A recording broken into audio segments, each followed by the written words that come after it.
시진핑 중국 국가주석의 3년임을 확정하면서 제20차 중국 공산당 전국대표 대회가 마무리됐습니다.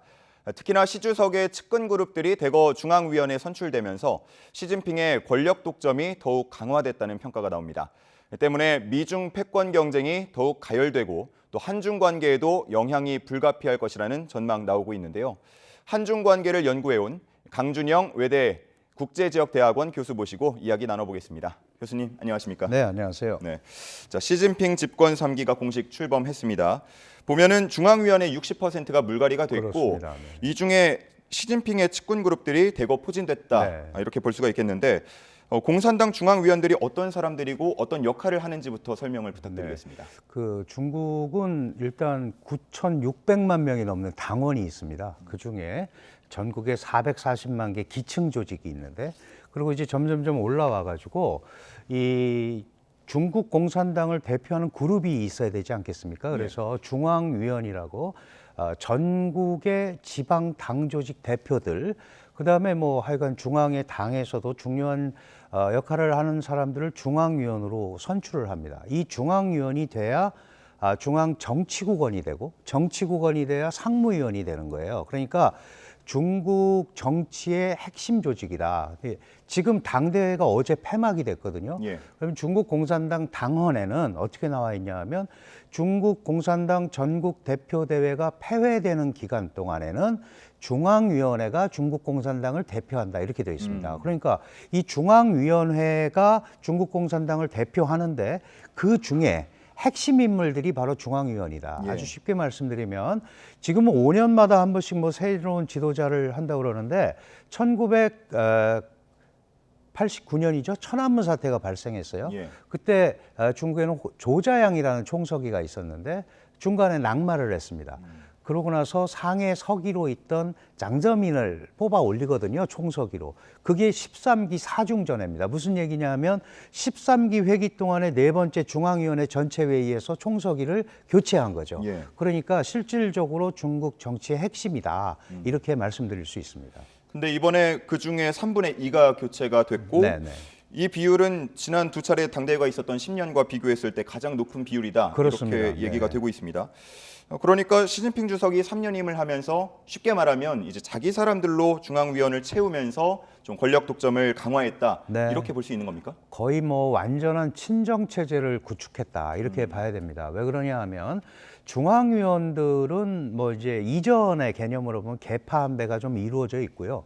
정치국도 마찬가지입니다. 정치국도 25명으로 구성이 돼 있는데 그것도 대개 뭐 14대 11이라든가 자기 계파와 상대 이 안배가. 예. 그런데 지난번에 거의 18대 7이었어요. 시진핑 계열이 18명이고 그렇지 않은 데가 7명이었는데 지금은 거의 뭐 시진핑 계파라고 할 수 있는 사람들로 전면 교체했다. 그러니까 당연히 거기서 뽑힌 상무위원들도 다 자기 계파가 되는 거예요. 예. 그러니까 이게 무슨 의미냐 하면 이 상무위원들이 시진핑 친정체제 구축의 핵심 인물들인데, 그러니까 그동안 중국에서 이어져 왔던 집단 지도 체제가 깨진 겁니다. 아무리 그 총서기의 권력이 막강하다고 하더라도 기본적으로 자신과 다른 그 소위 계파들이 있었는데, 예를 들면 뭐 많이 들어보셨겠습니다마는 상해방, 예. 아니면 공청단파 뭐 이런 게 있었는데 전멸했습니다. 그러니까 완전히 자기의 독점 권력을 영위할 수 있는 시스템을 완전히 만들어 놨기 예. 때문에 그런 면에서 이 뭐 이제 서방에서 얘기하는 황제 대관식이다 하는 말이 그대로 맞아떨어지는 그런 모양새가 된 거죠. 예.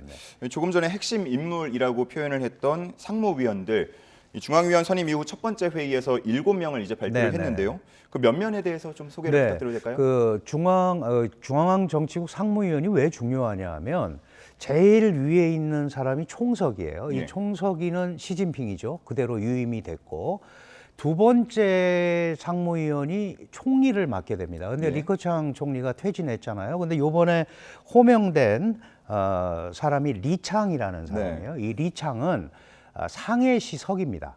상해 지서기에서 이제 중앙으로 올라왔는데 잘 아시다시피 상해가 몇 개월간 봉쇄를 해서 현장에서는 상해 이 방역에 뭐 실패는 아니지만 예. 좀 매끄럽지 못했다 처리가. 그래서 과연 총리까지 되겠냐 그랬는데 올라왔고요.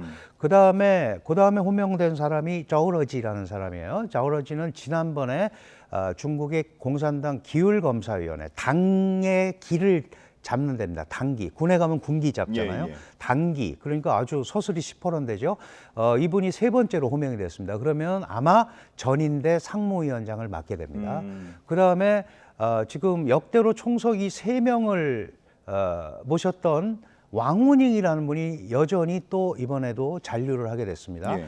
네 번째로 불렸는데 이분은 그래서 전국 정치협상회의, 우리가 정협이라고 그러는데 주석을 맡게 될 거다. 이렇게 이제 보는 거고요. 그다음에 북경시 서기였던 차이치, 이 별로 상무위원까지는 아니지 않느냐라고 그랬는데 이번에 그걸 깨고 올라갔습니다. 지난번에도 중앙위원회 중앙후보위원도 아니고 중앙위원도 아니고 이런 걸 다 뛰어넘어서 한 번에 정치국원이 됐거든요. 예. 그때도 파격적 인사였는데 이번에도 여러 사람의 예상을 깨고 아주 시진핑의 최측근입니다. 이번에 이제 이렇게 또 이 중요한 자리를 맡게 됐고요. 그다음에 딩쉐샹이라는 사람이 있는데 상해 시절부터 시진핑 비서실장이었습니다. 그리고 지금도 중국에는 이 비서실장, 우리로 치면 이제 청와대 비서실장 격인 중앙판공청 주임이라는 게 있는데 그거를 이 딩쉐샹이라는 분이 맡고요. 그다음에 리시, 광동성 석인데 역시 시진핑의 최측근이죠. 예. 이런 분들이 올라왔는데 이번에 인사를 이렇게 보면 아마 호춘화라든지 이런 소위 공청단파도 1명 정도는 진입하지 않겠느냐라고 생각을 했는데 그게 깨져버렸죠. 예. 그러니까 시진핑 입장에서는 내가 완벽히 장악할 수 있는 멤버들을 가지고 자신이 펼치는 중국, 이걸 한번 해보겠다. 어떻게 보면 굉장히 무리수를 둔 걸로도 보이지만 시진핑 개인 입장에서는 정치적 효율성을 더 중시한 거다. 이렇게 볼 수 있을 것 같아요. 예, 지금 7명의 상무위원들 소개를 쭉 해주셨는데 이 상무위원들은 뭐 핵심 수뇌부이기도 하면서 시진핑을 이을 차기 주석 후보군으로 불리기도 하는데요. 네네. 뭐 특별히 좀 주목해야 할 인물이 있습니까? 지금 이거를 보면은 이번에 이제 시진핑의 중앙정치국 상무위원 인사를 보면은 특별히 후계자감으로 예. 뭐를 이렇게 지목한 사람은 없는 것 같아요. 예.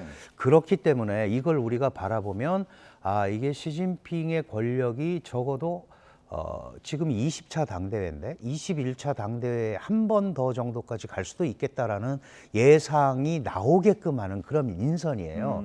물론 이제 이 가운데 또 내부적인 뭐 경쟁도 하고 타협도 하고 해서 시진핑을 이을 새로운 이제 후계자가 나올 수도 있지만 지금 상황으로 보면 그렇게 후계 구도에 초점을 맞춰서 짜놓은 정치국 상무위원 구도는 아니다. 이렇게 판단이 되고 왜 시진핑이 그동안에 관례를 깼다고 얘기를 하냐 하면 보통 이렇게 이제 원래 지난 19차 당대회 때 이제 후계자감들을 해놨어야 되는데 안 했잖아요. 예. 근데 이번에도 완전히 자신의 친정 체제를 구축하면서 누가 후계자다라고 이렇게 지명할 수 없는 생각할 수 없는 그룹들을 집단적으로 만들어 놓고 나를 지지하라라는 그런 어떤 전체적인 흐름을 보이기 때문에 후계 구도를 지금 이걸 봐가지고는 드러나지가 않는 그런 구도입니다. 그럼 앞서 잠깐 말씀을 해주신 것 같은데 새로운 인물이 절차를 밟아서 상무위원회 포함될 가능성도 있는 건가요?